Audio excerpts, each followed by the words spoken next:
안녕하세요. 독일에서 달리는 독하나제입니다. 지난번에는 7분대의 느린 페이스로 케이던스와 지면 접촉 시간을 비교해봤습니다. 그때 우리는 높은 케이던스가 부상 방지와 더 효율적인 달리기에 유리하다는 결론을 내렸습니다. 그런데 혹시 빠른 페이스에서는 과연 어떨까 궁금하지 않으셨나요?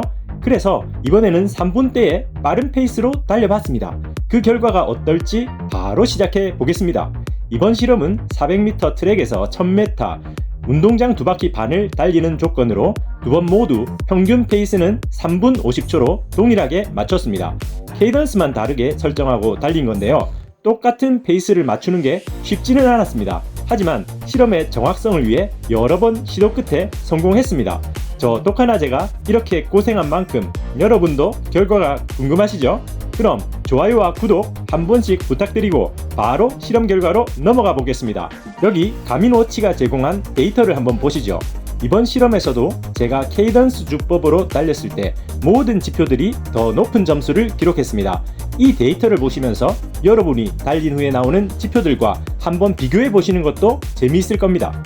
평균 심박수는 151, 148, 최대 심박수는 163, 169, 평균 케이던스는 188, 167, 보폭은 제 키가 맨발로 167인데 138, 154, 수직 비율은 6.3, 7.1, 수직 진폭은 8.7, 11, 접지 시간은 197, 221.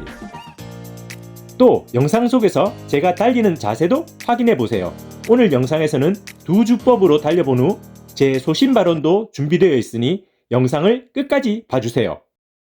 두 번 모두 제 기준 10km 대회 페이스와 비슷한 노력을 기울였고요.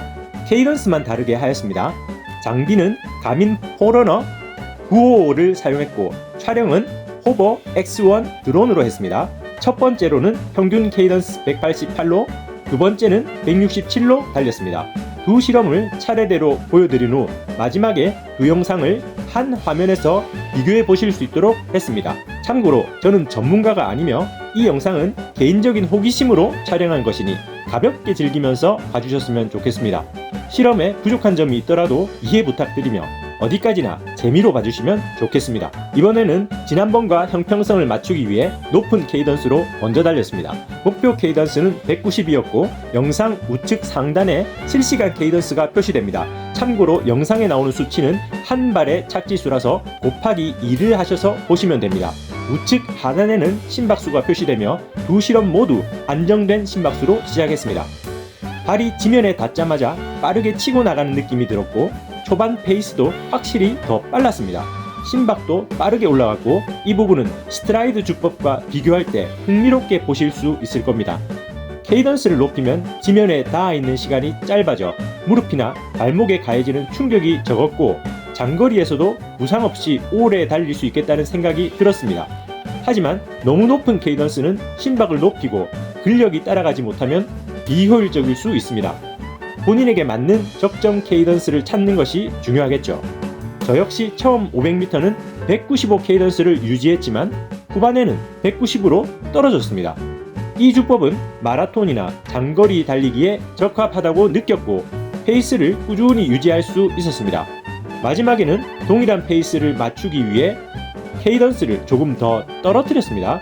수차례 시도를 통해 두 번의 달리기를 동일한 페이스로 맞추는 데 성공했습니다. 힘들었으니 좋아요 한번 눌러주이소.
두 번째 실험에서는 목표 케이던스를 170으로 설정했습니다.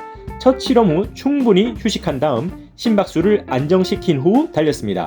지면을 미는 힘이 더 크게 느껴졌고 몸이 더 쉽게 앞으로 나아가는 느낌이 있었습니다. 심박 상승 속도는 첫 실험보다 완만했습니다. 평소 케이던스가 180에서 200인 저에게 170은 매우 느리고 생소한 숫자였습니다. 의도적으로 케이던스를 낮추다 보니 몸에 힘이 더 들어갔고 지면에 발이 더 오래 닿아 있는 것이 느껴졌습니다. 그로 인해 충격도 더 크게 느껴졌고 장거리 달리기는 어려울 것 같다는 생각이 들었습니다. 후반부에는 심박이 케이던스 주법보다 더 높게 올라갔습니다. 하지만 스트라이드 주법은 속도를 크게 낼 수 있어 단거리나 스프린트에 효과적일 것 같습니다. 단시간에 속도를 내야 하는 상황에서는 유리한 주법이겠죠. 167 케이던스로 달렸을 때는 힘이 많이 들었고 지면 접촉 시간이 길어져 다리도 무겁게 느껴졌습니다. 케이던스를 높이지 않고 높은 페이스를 맞추려다 보니 보폭을 과도하게 늘려 발 착지 지점이 몸의 중심보다 앞으로 나가는 것을 조심해야 했습니다.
비교 영상에서 보시듯이 스타트 시점과 1km 평균 페이스는 같으나 케이던스 주법이 스타트를 더 빠르게 치고 나간 결과 마지막에도 더 빠르게 골인합니다.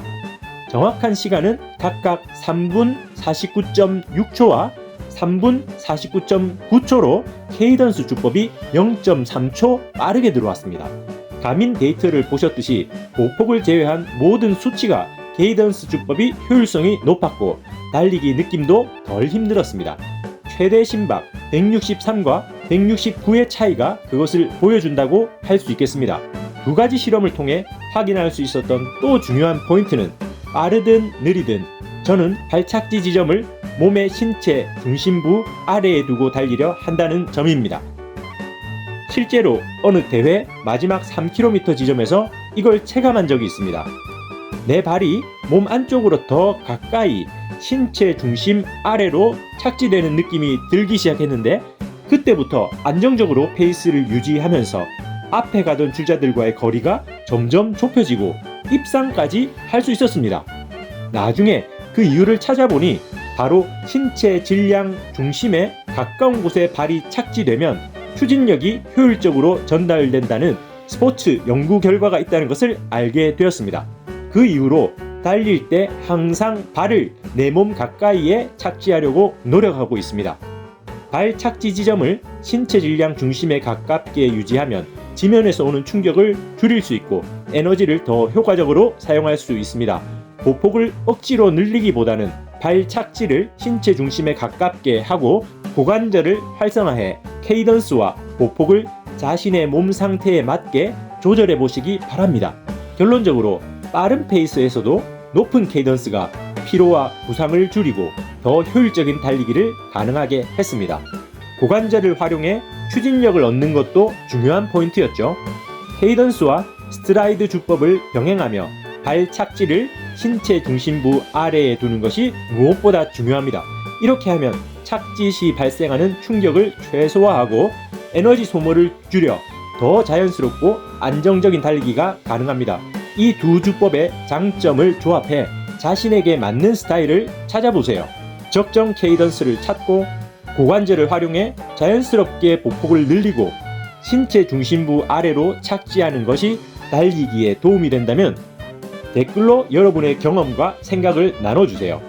요즘 다양한 달리기 주법에 대한 논쟁이 많지만 사실 모든 주법에는 타당한 이유가 있다고 생각합니다. 과거에도 여러 주법으로 성공한 사례가 많고 각 주법이 집중하는 부분에 따라 그 특징이 달라집니다. 물론 과거의 방식도 중요하지만 오늘날 스포츠 과학이 발달하면서 우리는 더 많은 연구와 객관적인 자료를 통해 자신에게 맞는 방법을 선택할 수 있는 기회를 얻고 있습니다. 또한 달리기의 목적에 따라 주법이 달라집니다. 마라톤, 단거리, 오르막, 내리막 등 달리는 환경에 따라 주법이 달라지고 같은 마라톤 안에서도 상황에 따라 주법이 변할 수 있습니다. 그렇기 때문에 우리는 다양한 정보와 연구를 통해 자신의 몸에 맞는 주법과 케이던스를 찾아야 합니다. 특정 주법이나 케이던스를 고집하기보다는 각자에게 맞는 방식을 찾아가는데 더 힘을 써야 합니다. 따라서 우리는 달리기에 있어 다양한 선택지를 존중하고 자신에게 맞는 방법을 학습하는데 더 힘을 기울여야 합니다. 다른 사람의 방식을 판단하고 비판하기보다는 객관적인 연구와 경험을 바탕으로 자신만의 효율적인 주법을 찾아나가는 것이 더 중요하다고 생각합니다. 이 영상을 보고 나서 여러분이 달리러 나가고 싶어진다면 좋겠습니다. 앞으로도 그런 영상을 더 열심히 만들어 보겠습니다. 지금까지 시청해주셔서 대단히 감사합니다. 다음에 또 만나요. 구독 한번 눌러주이소.